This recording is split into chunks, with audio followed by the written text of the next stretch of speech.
Welcome to episode 16 of the People's History of Ideas podcast. In this episode, the Russians are coming. To China, that is. Back in episode 13, we learned about how during the May 4th movement of 1919, many of the new culture movement intellectuals went through a transformation where they became very open to Marxism. And in particular, Dazhao, the librarian and history professor at Beijing University, played a leading role in advocating that Chinese people had something to learn from the Russian Revolution. And in our last episode, we talked about how, in the wake of the 1917 Russian Revolution, the leaders of the Russian Revolution and their international followers began to see possibilities for revolution in places like China, which hadn't seemed possible to Marxists in the past.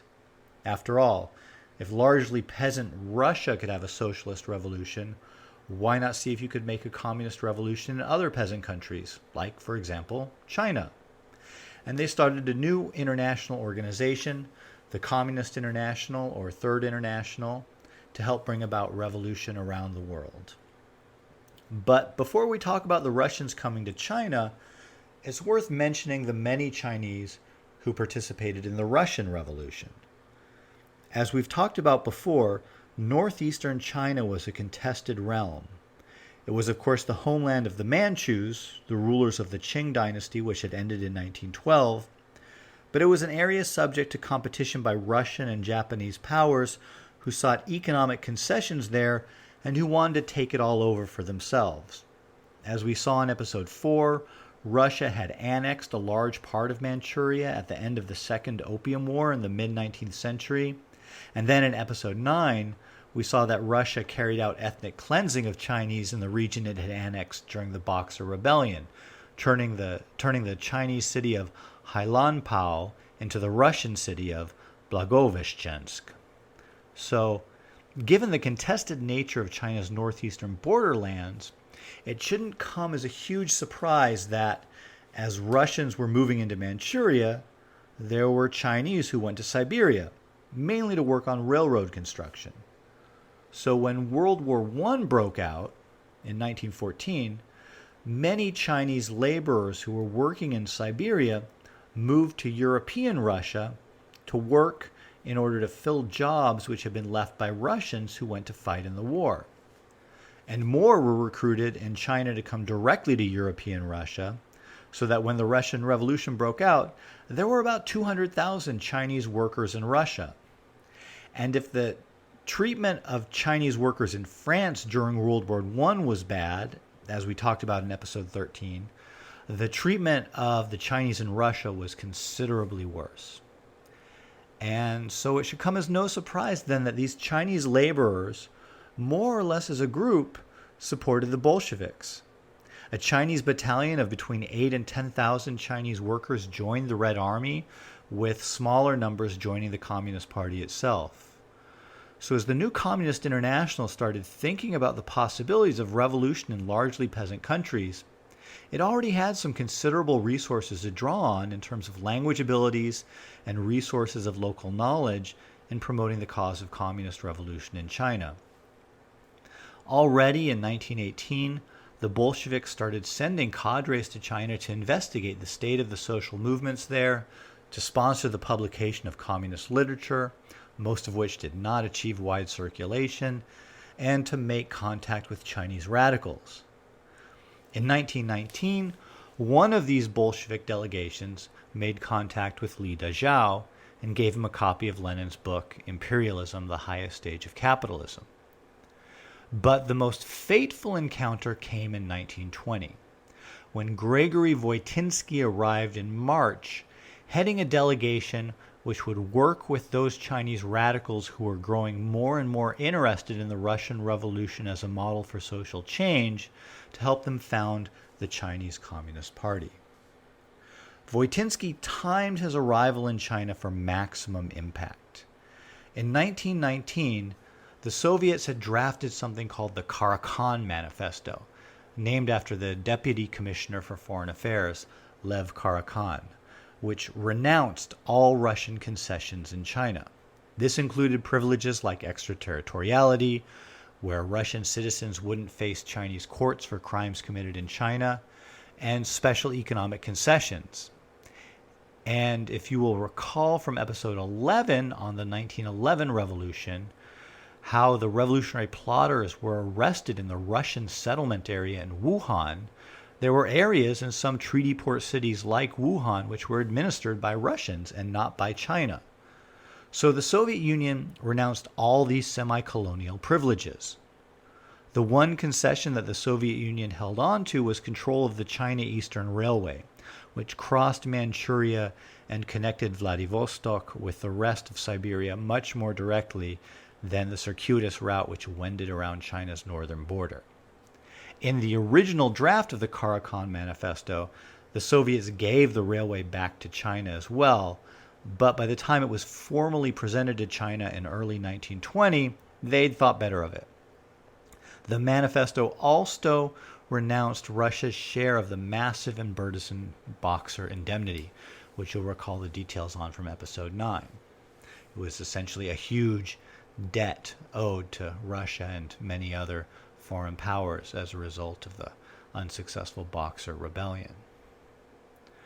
Regardless, when the Soviets formally presented the Karakhan Manifesto to China, it elicited an instant and massive wave of pro-Soviet feeling in China. After the humiliations of the Versailles Treaty, which sparked the May 4th movement in 1919, and the ongoing depredations of the European, American, and Japanese imperialists, the Karakhan Manifesto showed the Soviet Union to be a foreign power of a different stripe, and it came to be considered, at least for a time, as a friend of China. Voitinsky and his delegation rode into China very deliberately, immediately in the wake of the good feeling generated by the Karakhan Manifesto.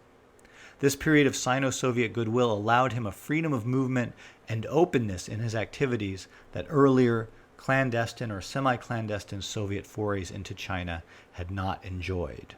Voitinsky's mission in China was to make contact with Chinese radicals and to help them to begin a process which might lead to the founding of a communist party if they could be won over to see the necessity of founding a party. Voitinsky's first stop was in Beijing, where he met with Li Dazhao and many of Li's students from Beijing University who had been active in the Common People's Education Learning lecturing course. These were students who had been going out to try to unite the student and workers' movements, like we discussed in episode 13. Many of these students also participated in something called the Morning Garden Society, which was a large anarchist collective household. Li Dazhao and his students formed something called the Society for the Study of Marxist Theory, which was basically a study group so that they could all learn more about Marxism. There seems to have been some ambivalence about the ultimate purpose of this study group.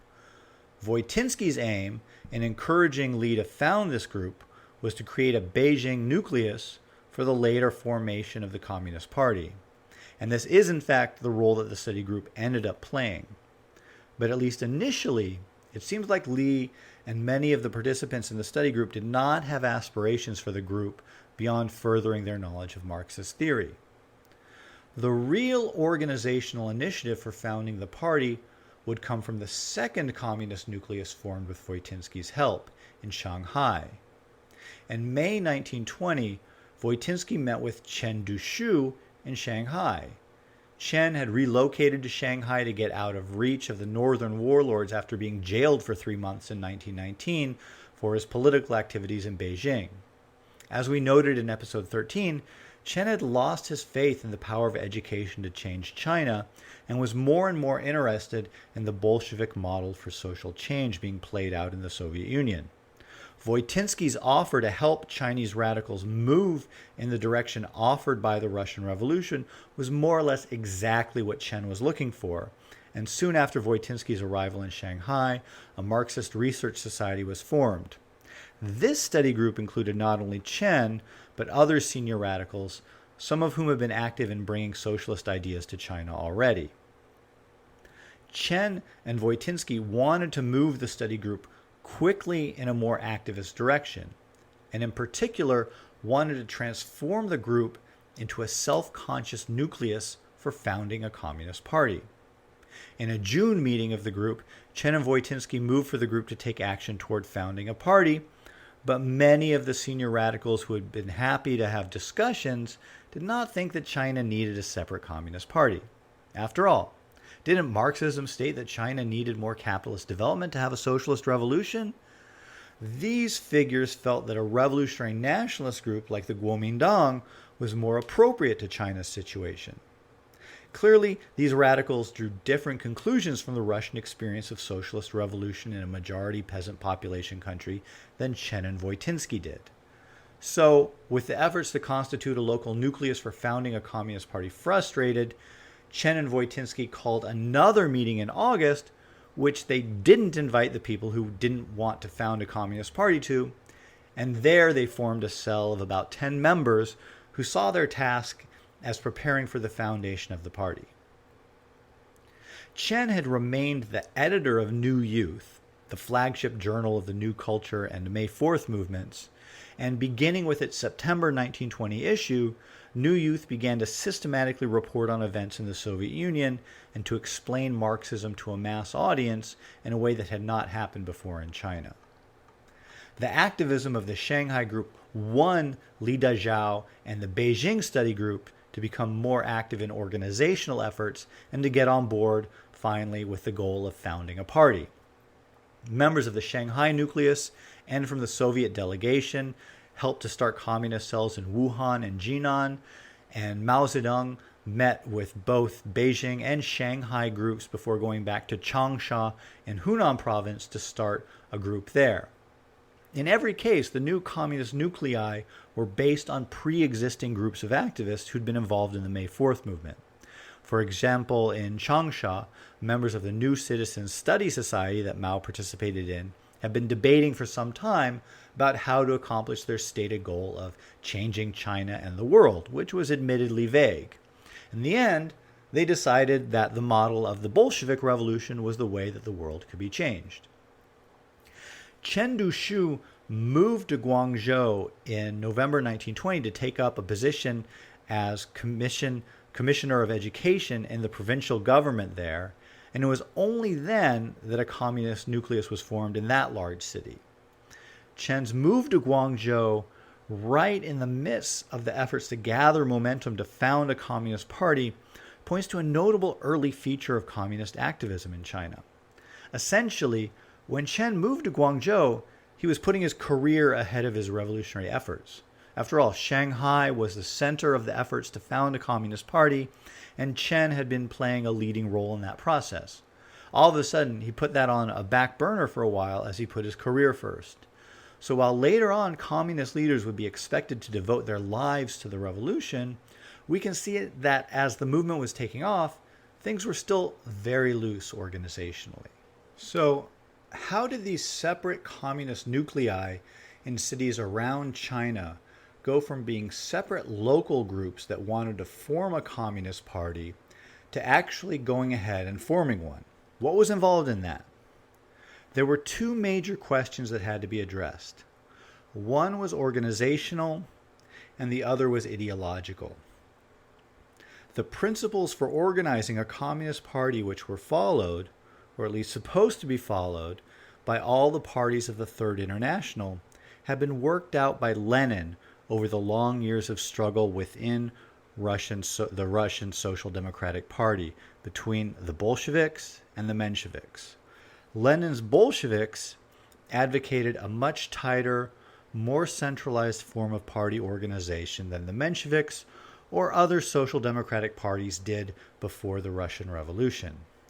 Lenin's ideas on party organization proved to be central to the success of the Russian Revolution, and so the idea was that the communist parties of the Third International should organize themselves along the lines advocated by Lenin. Because these party principles are so different from what people in the world today typically think of when they think of a political party, I'm going to review some of the main points here. One of the foundational concepts in Lenin's ideas on party organization is the difference between the forms of political consciousness that the masses, even the most politically advanced workers, can develop on their own, and through the sorts of political and economic struggles which spontaneously arise up under capitalism, and the type of political consciousness that's necessary to see the need for and to carry out a communist revolution. Lenin speaks of the masses being limited, for the most part, to developing what he calls trade union consciousness on their own, and needing Marxist theory to come to understand the need for communism. After all, fighting for better wages and working conditions is a pretty different thing than the total reconstruction of society along egalitarian lines. Of course, better wages and working conditions would be a part of the total reorganization of society, but the sorts of changes that Lenin and the communists envisioned went much deeper than that, and ultimately had to do with creating a society where people would be brought up and conditioned very differently than they are under capitalism. But to understand that, you need to read Marxist theory or have it explained to you. You, the worker, might understand that you were exploited on your own.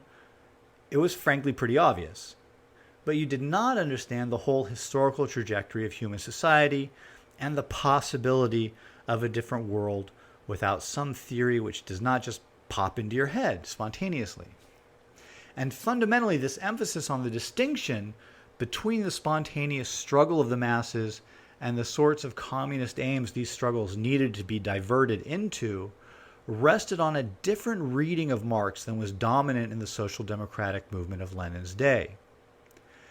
If the foundational book for Marxism as a political and economic theory of the world is Marx's masterwork, Capital, then you could say that Lenin's idea of the party and its role rested on a very different reading of Capital than that of almost every one of his contemporaries in the workers' movement. Capital is a big book, and it does a lot of things. It lays out the history of capitalist development and reveals the economic workings of the capitalist system. And it really fleshes out Marx's theory of history and historical development and the centrality of economic development to society overall. But if you had to single out one aspect of it that was emphasized as sort of the key idea of Marxism in the social democratic movement of the time, and really this has been true in a lot of times and places, not just back in Lenin's day, it was something called the labor theory of value.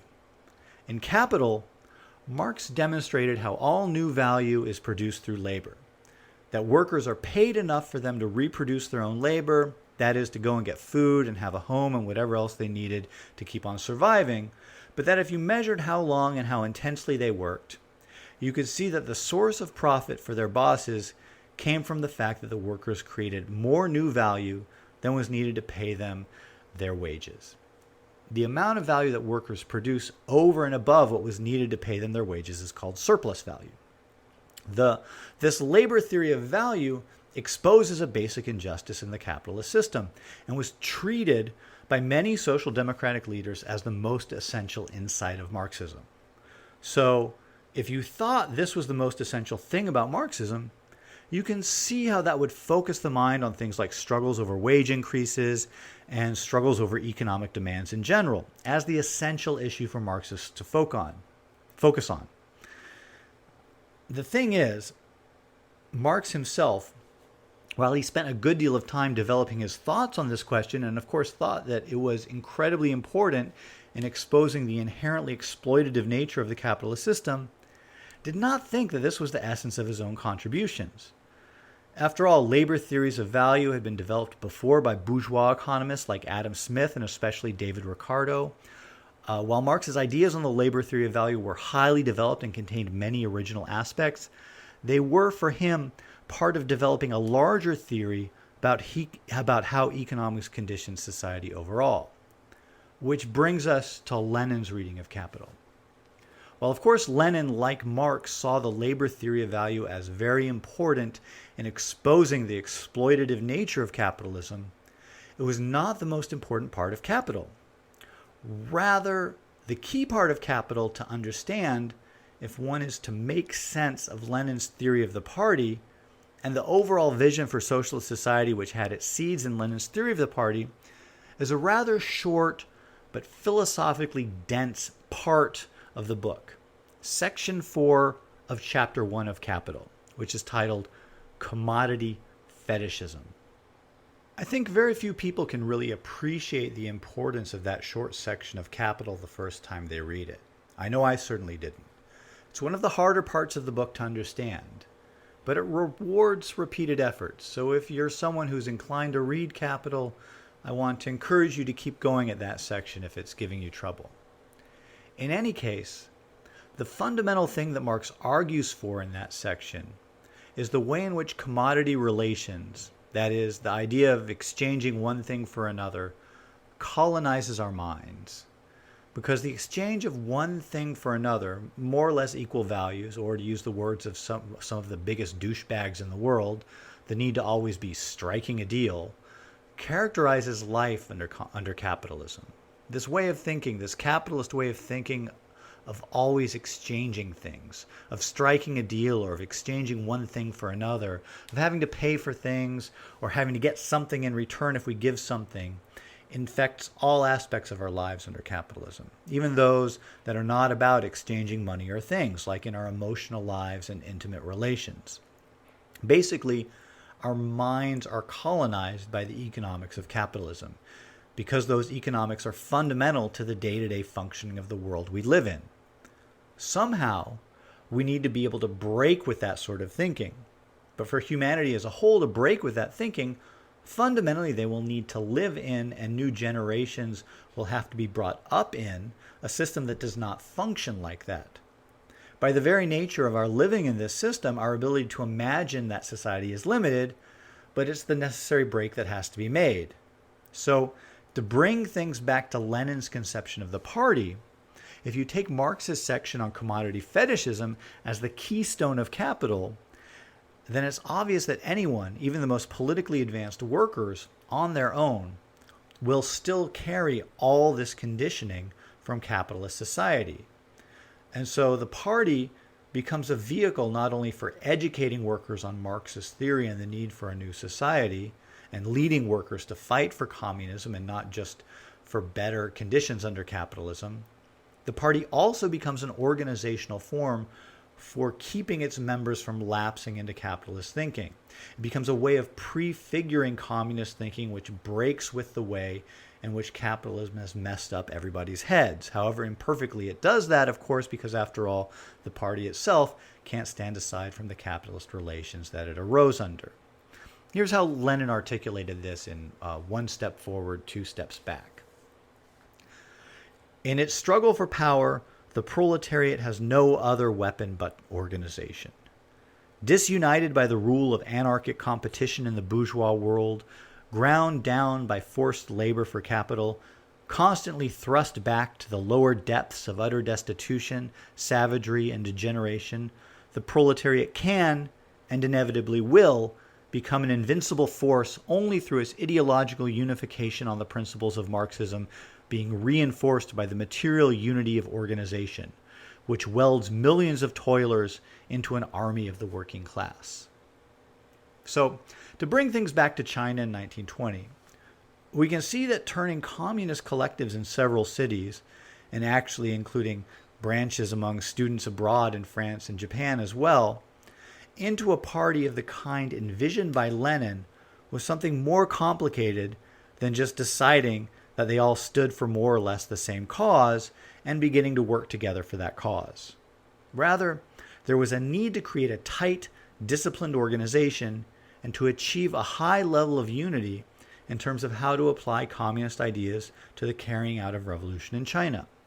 And while it might be possible to unite on the need to do this, actually carrying it out would not be a simple task.